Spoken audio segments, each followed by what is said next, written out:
Hi, I'm Peter Ray. Welcome to the show. Today's program is George Washington, Part 5. Thanks for joining us.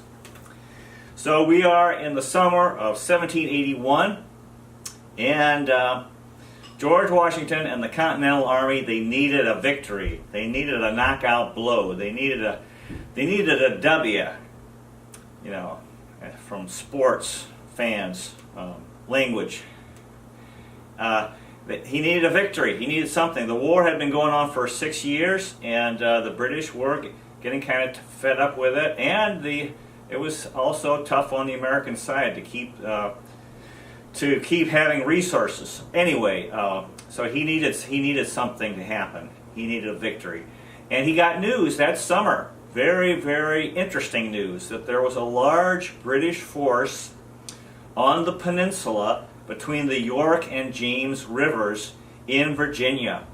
And Washington thought, wow, this is what we were looking for. 8,000 British soldiers were at Yorktown, Virginia. And that meant if he could set up a siege by land and get the French Navy in the Chesapeake Bay, those guys would be stuck. There would be no escape. And so what he did, he spent most of the war in the north, so he proceeded to travel south to Virginia. And they wanted to keep this a secret as much as they could, so that Lord Cornwallis, who was the British general, would stay.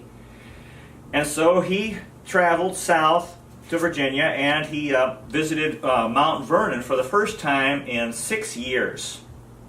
And he stayed for 3 days. And he stayed partly for 3 days to try to fool the British that he was just coming home for a visit. And then that was on September 9th, 1781. And then he proceeded, and the army proceeded to Yorktown, Virginia. And they were able to establish a blockade and a siege at Yorktown on September 28th.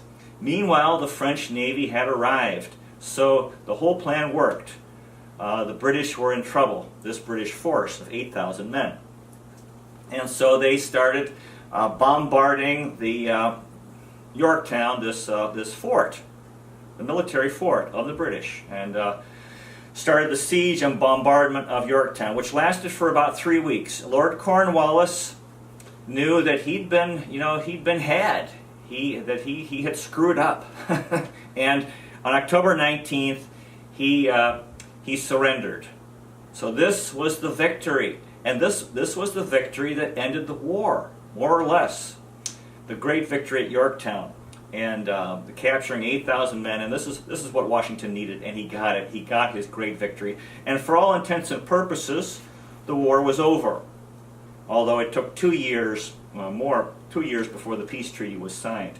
After Yorktown, General Washington called for general orders for divine services to recognize the, quote, reiterated and astonishing interpositions of Providence. Yorktown, Virginia. Now the French played a major role. Remember, they joined the war, and we couldn't have won the Battle of Yorktown without them, because the British could have left by sea, but with the French Navy in the Chesapeake Bay, they couldn't. Okay, so the French admiral of the fleet who came to Yorktown, his name was Admiral Francois Joseph Paul de Grasse. And in recognition, in gratitude for his help, he was given 4 cannons by the Continental Congress. They were given to him personally. And he took them to his home in Paris, 4 cannons from Yorktown. And then he died in 1788. The French Revolution broke out the next year, and there was a lot of violence and angry mobs, and his home was destroyed by mobs, and the cannons were taken away. These cannons from Yorktown, and they were melted down for revolutionary coin in France. So if you ever come across a coin from a revolutionary France, French Revolution, it may have metal from the cannons at Yorktown. Okay. Now, Jack's stepson, George's stepson Jack, who had been the sort of lazy guy, Martha's son. Now he had gotten older and he was sort of getting his act together, and he wanted to start working and contributing, and he had this famous stepfather. So he asked if he could be like the aide de camp, if he could be an aide for George Washington. And George said sure. So Jack was at Yorktown. Very tragically, he got sick in one of these camp fevers that would spread because of poor sanitation, and he died shortly after Yorktown. Very, very tragic, because right when he was getting his life together.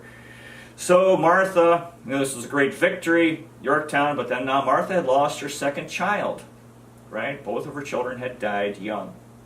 And the widow, Nellie, Jack and Nellie had a number of children, and Nellie felt she couldn't raise the two youngest children because it was too much for her.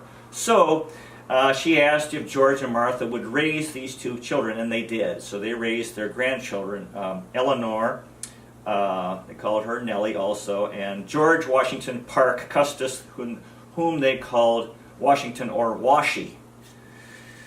Okay, in 1782, a man in France named Chevalier de Châtelleux had this to say about George Washington.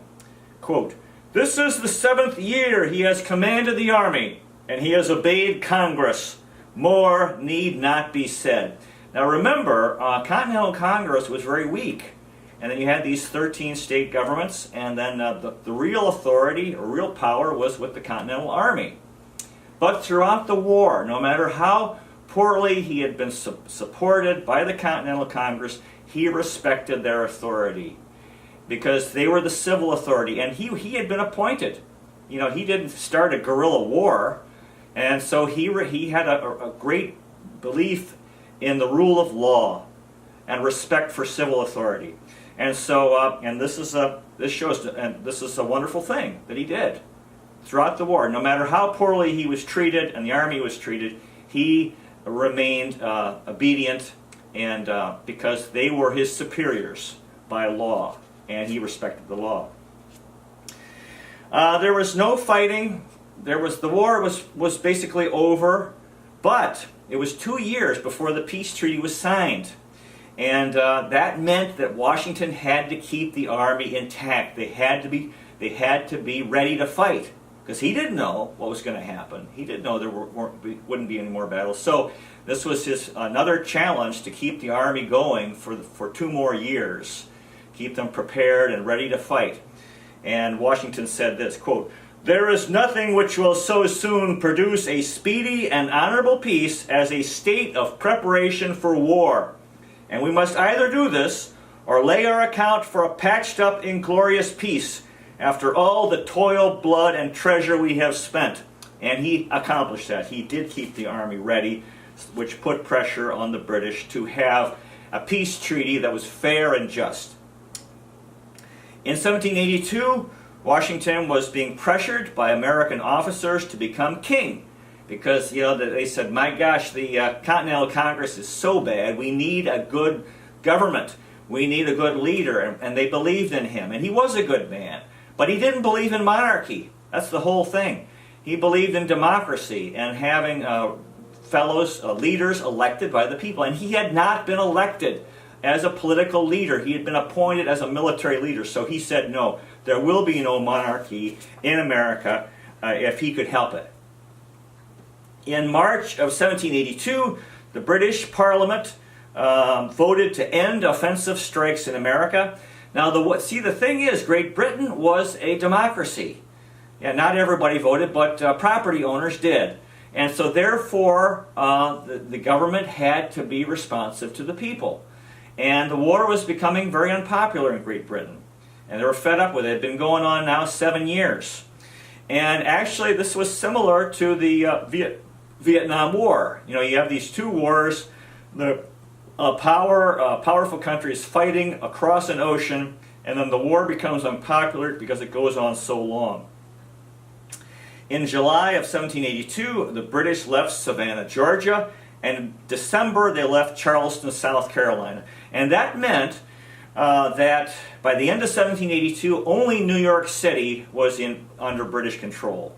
And meanwhile, the peace negotiations were ongoing. Now, maybe the biggest challenge Washington faced came in March of 1783, when many of the officers who were very, very discontented about the way they'd been treated, especially how the back pay they hadn't been received. We talked about how sometimes they hadn't been paid for more than a year, and there was a lot of disgruntlement. All the things they'd been through, the way they had been poorly equipped and fed and clothed and so forth. So there was a lot of discontent and grumbling and anger among our officers in the American Army. And they started talking about using force to get what they believed they deserved. And this one officer named John Armstrong, who was promoting military force to intimidate the Continental Congress, wrote a letter to his fellow officers, and he wrote this, quote, "A country willing to redress your wrongs, cherish your worth, and reward your services? A country courting your return to private life with tears of gratitude and smiles of adoration? Longing to divide with you that independency which your gallantry has given, and those riches which your wounds has preserved? Is this the case? Or is it rather a country that tramples upon your rights?" See, now he's criticizing his country, which is not a good idea here. But he was sincere. "Disdains your cries and insults your distresses? Have you not more than once suggested your wishes and made known your wants to Congress? Can you consent to be the only sufferers by this revolution, and retiring from the field grow old in poverty, wretchedness, and contempt? Can you consent to wade through the vile mire of dependency, and owe the miserable remnant of that life to charity, which has hitherto been spent in honor? Tell Congress that the wound, often irritated and never healed, may at length become incurable. Redress yourselves. If the present moment be lost, every future effort is in vain, and your threats then will be as empty as your entreaties now." Now what he's talking about is using military intimidation against Congress to get back pay and other things that they wanted and believed they deserved, and they really did deserve. Because he's thinking, wow, when the war is over, they're going to disband the army, and we will lose the power that we have right now, which is true. He was right. Now this was the biggest crisis of George Washington's life. And he traveled to Newburgh, New York, to speak with these officers. It was his finest hour, because this was the danger of losing freedom, of a military coup, a military government, and the loss of the rule of law. And in its place, might makes right, using force to get what was right. And that's not the right way to do it. It's not the rule of law. So Washington had to stop it. And he was their commanding general, highly respected. So he came to Newburgh and met with these men and gave a speech to them. And he said this, quote, "Let me entreat you, gentlemen, on your part, not to take any measure which, viewed in the calm light of reason, will lessen the dignity and sully the glory you have hitherto maintained. And let me conjure you in the name of our common country, as you value your own sacred honor, as you respect the rights of humanity, and as you regard the military and national character of America, to express your utmost horror and detestation of the man who wishes, under any specious pretenses, to overturn the liberties of our country, and who wickedly attempts to open the floodgates of civil discord and deluge our rising empire in blood. By thus acting, you will give one more distinguished proof of unexampled patriotism and patient virtue, rising superior to the pressure of the most complicated sufferings. And you will, by the dignity of your conduct, afford occasions for posterity to say, when speaking of the glorious example you have exhibited to mankind, had this day been wanting, The world had never seen the last stage of perfection to which human nature is capable of attaining. So now he looked around the room, and there was still a lot of, there was no reaction. The guys were still angry. They were sort of they were angry, and they were cold-hearted, and he still had not convinced them. And then he made his final argument. And he said this, quote, he was speaking to 500 officers, quote, "Gentlemen, you will permit me to put on my spectacles, for I have not only grown gray, but almost blind in the service of my country." So now this won them over. You know, they realized that how much he had suffered, and a lot of the guys, tears came to their eyes, and their cheeks were wet with tears, and that was it. The coup was ended. He convinced them. He convinced them, and so this was George Washington's greatest victory. His speech in Newburgh, New York, in March 1783. They accepted his argument, and there was no more talk of using military force to intimidate Congress to get what they wanted and deserved.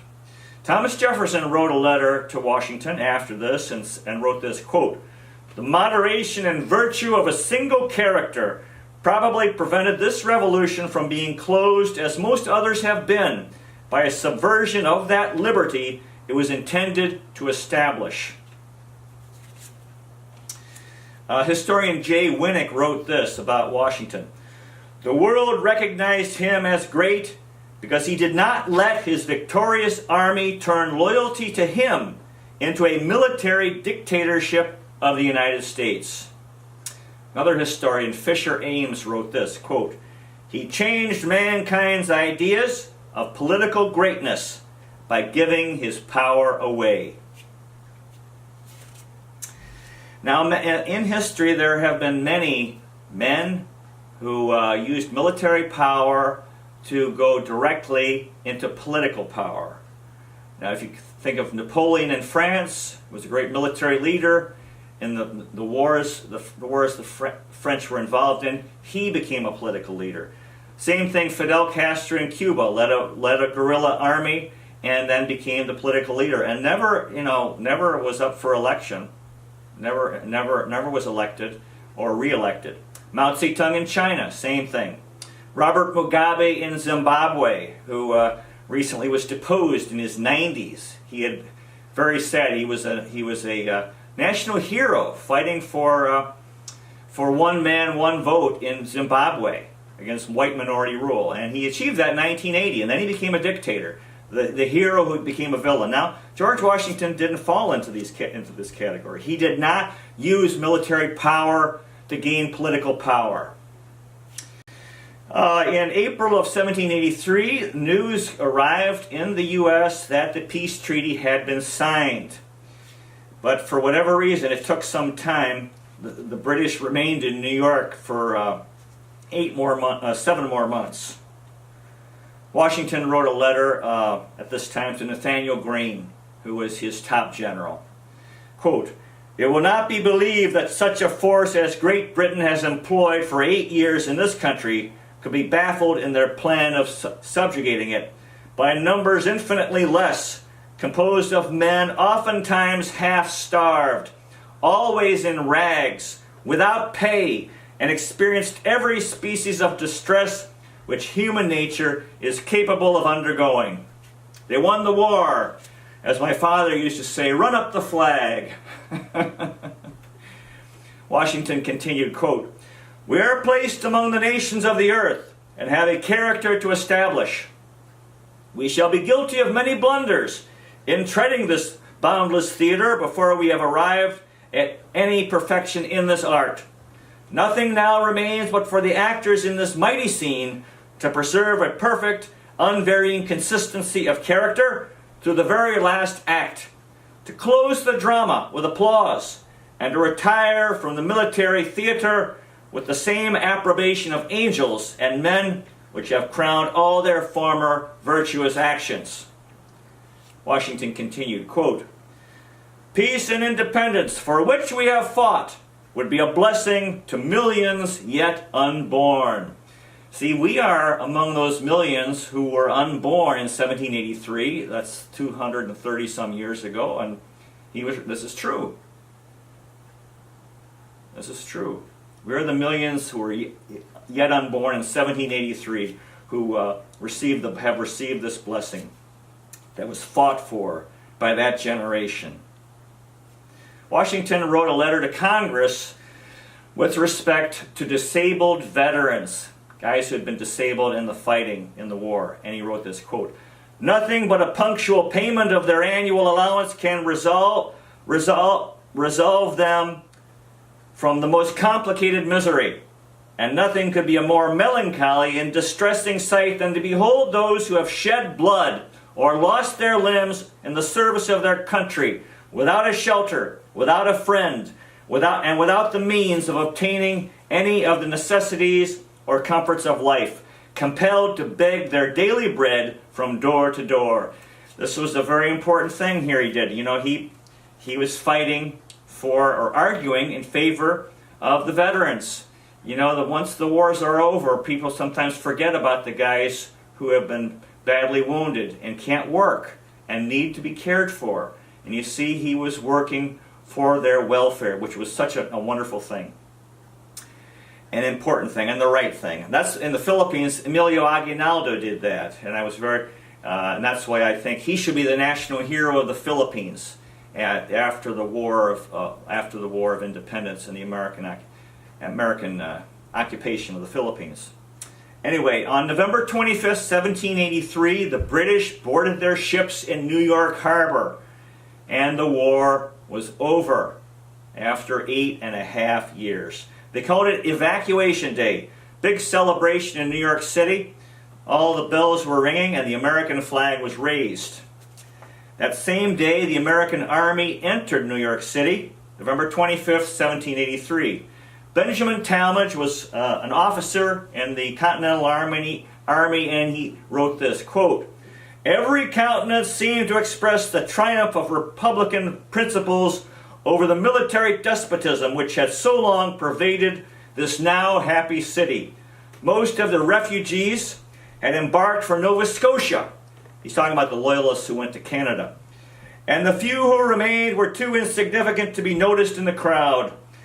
It was indeed a joyful day to the officers and soldiers of our army, and to all the friends of American independence, while the troops of the enemy still in our waters, and the host of Tories and refugees were sorely mortified.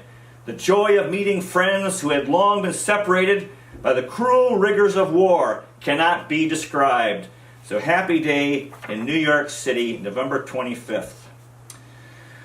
On December 4th, the British fleet sailed out of New York City.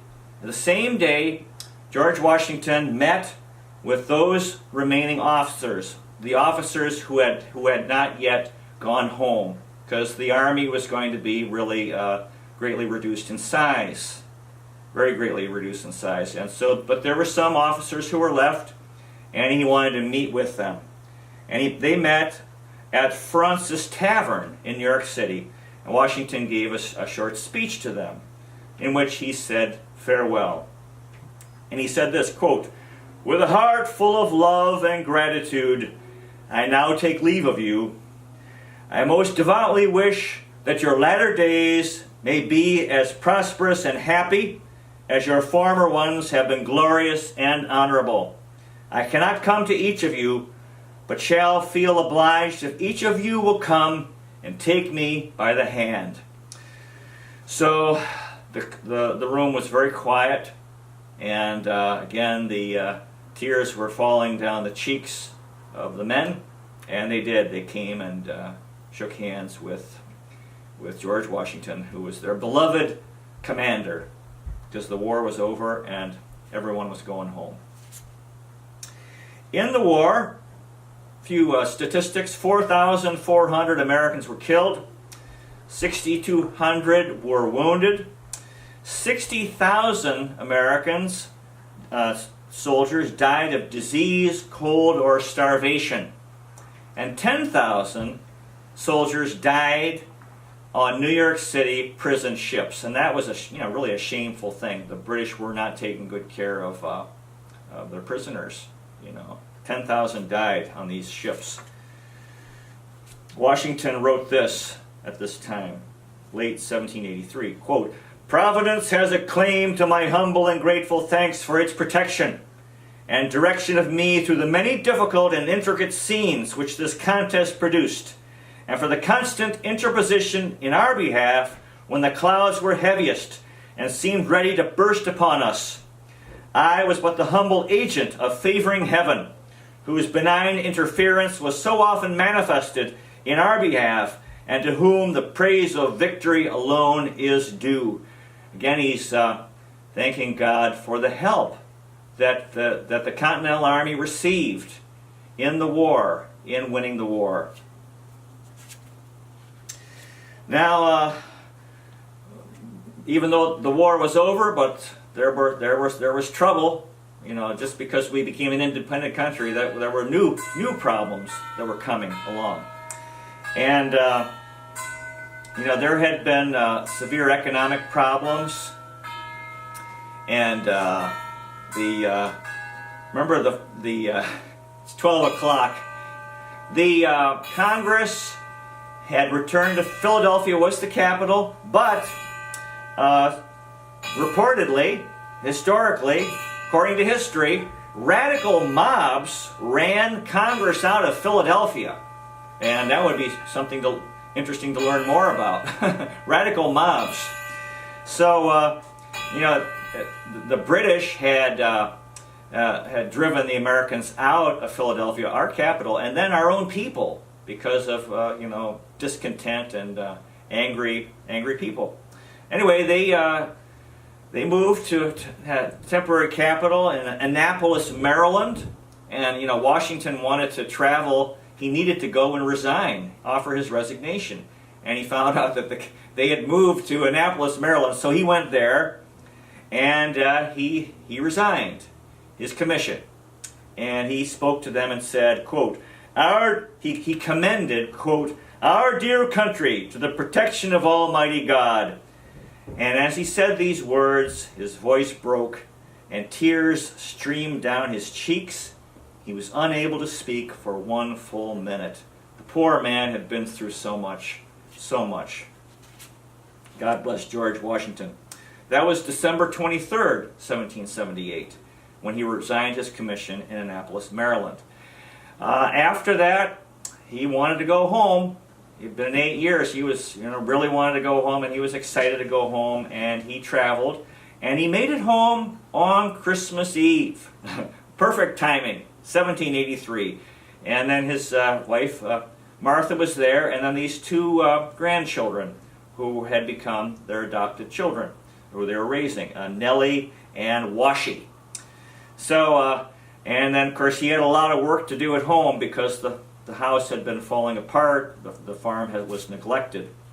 So, Washington, like the ancient Roman Cincinnatus, his wish when peace came was to retire to his fields.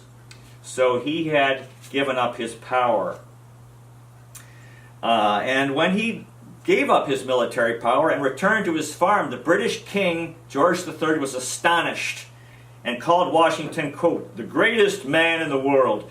He gave up his power because it was only for that purpose. He had achieved the purpose, which was American independence, and there was no reason for him to he was not power hungry, in other words.